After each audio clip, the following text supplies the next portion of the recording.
NEET 2025 का form कब open होगा, रजिस्ट्रेशन डेट क्या है, कब क्लोजिंग होगी एंड कौन से डॉक्यूमेंट्स रिक्वायर्ड होंगे जो आपको हैंडी रखने हैं। बिकॉज हमेशा हमें पता है दैट रजिस्ट्रेशन जो होती है वो यूजुअली हमारे बोर्ड एग्जाम्स के नियर अबाउट स्टार्ट होती है और उस टाइम पर बोर्ड एग्जाम्स का भी बहुत सारा प्रेशर होता है।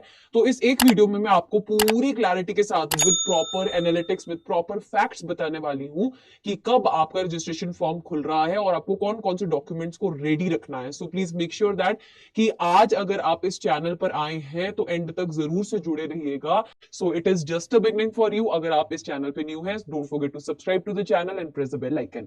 सो let us begin with no more delays. बेटा सबसे पहले अगर मैं बात करूं, जब रजिस्ट्रेशन फॉर्म खुलता है सो उस टाइम पर कौन कौन सी चीजों का आपको ध्यान रखना है। सबसे पहले आपको आपका एक valid mobile number registration time के है ना उस टाइम पर फिलअप करना होगा। एक वैलिड ईमेल आईडी जो आप एटलीस्ट 6 से 7 मंथ्स चेंज नहीं कर रहे हैं, ना तो वो फोन नंबर ना ही वो ईमेल आईडी, वो आपको तैयार रखनी है। कोशिश कीजिए कि वो ईमेल आईडी और फोन नंबर आपके पापा या मम्मा का हो या किसी भी गार्डियन का हो जो चेंज नहीं हो रहा है। यूजुअली बच्चों का ऐसा रहता है कि जब एग्जाम डेट्स आती हैं तो उन डेज में आप अपने फोन का रिचार्ज नहीं करवाते हैं, है ना। सो एक्टिव सिम हो, ऐसा नंबर ही हो जो आप रजिस्ट्रेशन के लिए यूज कर रहे हैं। देन आपका क्लास 10th का मार्क्स एंड परसेंटेज आपको पता होना चाहिए, 12th के marks and percentage, identity number, Aadhaar card आपको पता होना चाहिए, पासपोर्ट नंबर, राशन कार्ड, ये सब चीजें, बैंक डिटेल्स आपके पास होनी चाहिए। अगर आपको फीस फिल करने के टाइम यूज करना है लेट सपोज डेबिट कार्ड, तो वहां पे आपको ये सब चीजें जो है वो हैंडी होनी चाहिए। ये तो बहुत बेसिक सी चीजें हैं। इसके अलावा डॉक्यूमेंट्स कौन कौन से रिक्वायर्ड होंगे बेटा, आपकी passport size photograph, post card size photograph, left and right hand fingers and thumb impression. अब इसमें चेंजेस आ सकते हैं, सो इसीलिए मैंने ये चीज लिखा है, दिस कैन बी डिफर्ड, ठीक है। Signature person with benchmark disability यानी कि पीडब्ल्यूबीडी सर्टिफिकेट आपके पास होना चाहिए अगर आप इस कैटेगरी के अंडर एप्लीकेबल है। सिटीजनशिप सर्टिफिकेट आपके पास रेडी होना चाहिए। Documents not required. अब ना एक डमी फॉर्म आता है और एक आता है फॉर्म जब आप फिल कर रहे होते हैं।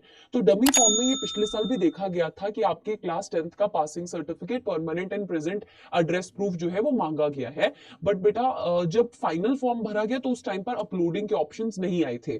सो फिर भी आप अपने इन डॉक्यूमेंट्स को भी हैंडी रखिएगा। अब कास्ट सर्टिफिकेट की जब बात आती है तो जेई के पेपर का जब रजिस्ट्रेशन फॉर्म निकला है इस साल, तो वहां पर बहुत सारे बच्चे परेशान हुए हैं क्योंकि वहां पर कास्ट सर्टिफिकेट से रिलेटेड इंफॉर्मेशन पूछी गई थी, ठीक है, पूछी गई थी। तो मेक श्योर करें कि आप अगर कास्ट सर्टिफिकेट बनवा सकते हैं तो एडवांस में बनवा के रख लीजिए ताकि आपको पैनिक ना हो। बिकॉज जिन बच्चों का बोर्ड एग्जाम भी रहेगा उन ड्यूरेशन में जब फॉर्म निकलेगा तो उस ड्यूरेशन में बेटा पैनिक ना हो, इसलिए मेक श्योर दैट कि आप आज ही इस चीज को जो है इन प्रोसेस जो है वो स्टार्ट कर रहे हैं, ठीक है। ऑलमोस्ट 1 से 3 मंथ्स का टाइम लगता है, आपका कास्ट सर्टिफिकेट बन जाता है अगर आप किसी कैटेगरी के अंदर एप्लीकेबल है। फिर आता है कि मैम फीस क्या रहता है। So this is the respective fees. General की बात करें तो 1700 के आसपास फीस रहता है।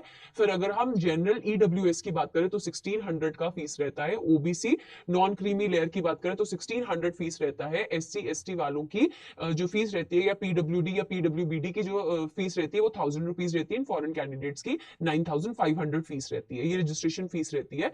अब अगर हम प्रॉपर फैक्ट्स के साथ चले, डेट क्या होने वाली है, कब आपका फॉर्म खुलने वाला है। सो 2021 की अगर मैं बात करूं तो 13 जुलाई बेटा आपकी रजिस्ट्रेशन स्टार्ट हुई थी और ऑलमोस्ट 2 मंथ्स बाद आपका 12 सितंबर को जो था वो नीट का एग्जामिनेशन था। अगर हम 2022 की बात करें तो 6 अप्रैल को आपका जो फॉर्म था वो खुला था और 3 महीने बाद अप्रोक्सीमेटली 17th ऑफ जुलाई को आपका पेपर था। अगर 2023 की बात करें 6 मार्च को आपके फॉर्म्स ओपन हुए थे, तो 2 मंथ बाद आपका 7th ऑफ मई को पेपर था। अगर 2024 की बात करें तो 9th फरवरी को आपका फॉर्म ओपन हुआ था, 1 मंथ का टाइम दिया गया था। अप्रैल में फिर से है ना ओपन किया गया था फॉर्म 2 दिन के लिए, जिससे जिन बच्चों को पहले परेशानी हुई थी वो दोबारा से उसको फिल कर सके। फिर उसके बाद करेक्शन विंडो भी खुला था। सो 3 मंथ्स का ऑलमोस्ट गैप था पेपर से। अगर हम बात करें तो 5 मई के आसपास जो था आपका पेपर था, ठीक है। अब अगर इसी पैटर्न को लेकर चले 2 3 2 3, तो बेटा नेक्स्ट अगर हम 2025 की बात करें तो ऑलमोस्ट 2 महीने पहले जो है वो आपका फॉर्म एक्सपेक्टेड है। तो अगर हम एक डेट प्रिडिक्ट करें कि आपका फॉर्म का closing and ending date approximately क्या रहने वाला है, सो बेटा ओपनिंग जो आपकी फॉर्म की होने वाली रजिस्ट्रेशन फॉर्म्स की for your NEET 2025 examination, that is going to be near about 10th February to 5th March के बीच में। सो 10 फरवरी से लेकर 5 मार्च के बीच में आपके बोर्ड एग्जाम्स भी शुरू हो जाएंगे।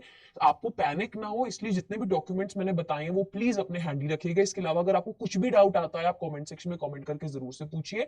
बेटा जब फॉर्म खुलता है उसके 1 महीने तक जो है वो फॉर्म ओपन रहता है। उसके बाद फॉर्म कई बार एक्सटेंड भी कर दिया जाता है 2 to 3 डेज के लिए। After that correction window open होता है। ठीक है, सो ये पूरा प्रोसेस रहता है। तो मान के चलो अगर हम 4 मई एज इफ नाउ जो है 2025 का डेट मान के चल रहे हैं नीट एग्जाम का, तो कुल मिलाकर 2 से 3 मंथ्स पहले आपका जो फॉर्म है वो ओपन होगा। सो प्लीज अब आप इस चीज की फिक्र में मत बैठें कि आपका फॉर्म क्या आज कल परसों ओपन होने वाला है। नहीं, अभी बेटा राइट नाउ नवंबर मंथ का एंड आ चुका है। अभी आपको सिर्फ और सिर्फ अपनी पढ़ाई की तरफ ध्यान देना है।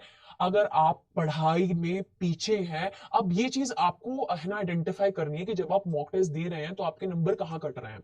क्योंकि अगर आप मॉक टेस्ट में अपने नंबर इंक्रीज करना चाहते हैं तो आपको सीआरपी टेक्निक के साथ चलना पड़ेगा, जिसमें आप कॉन्सेप्ट्स, रिवीजन एंड प्रैक्टिस, ये 3 फैक्टर्स को बहुत इंपॉर्टेंट लेकर चलिए।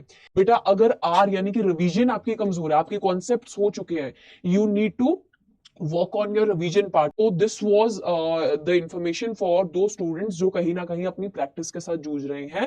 अदर देन दैट बेटा आपको प्रेपरेशन में कुछ भी प्रॉब्लम लग रही है तो आप मेरे साथ मेरे कम्युनिटी ग्रुप में जरूर से ज्वाइन करें। ज्वाइन पीडीएफ के नीचे वहां पे डिस्क्रिप्शन बॉक्स में एक लिंक दिया हुआ है, उस पीडीएफ वाली लिंक को क्लिक करेंगे तो आप एक कम्युनिटी ग्रुप में पहुंच जाएंगे, जिसमें फ्री में आप मेरे साथ कनेक्ट हो सकते हैं। एंड अगर आप कुछ भी डाउट पूछना चाहते हैं तो आप वहां पर पूछ सकते हैं। So please make sure that you are connecting it with me. And other than that बेटा इसके अलावा अगर मैं बात करूं तो इस पूरे ही जगह पर अगर हम यहाँ पर बात करें तो जो एप्लीकेशन की डेट सामने निकल के आ रही है, so this is the effective date, that is 10th of February to 5th of March। तो इसके अलावा अगर मैं बोलूं तो कोई भी इफेक्टिव डेट नहीं है। So make sure that you stay tuned with us on this channel. Don't forget to subscribe and press the bell icon.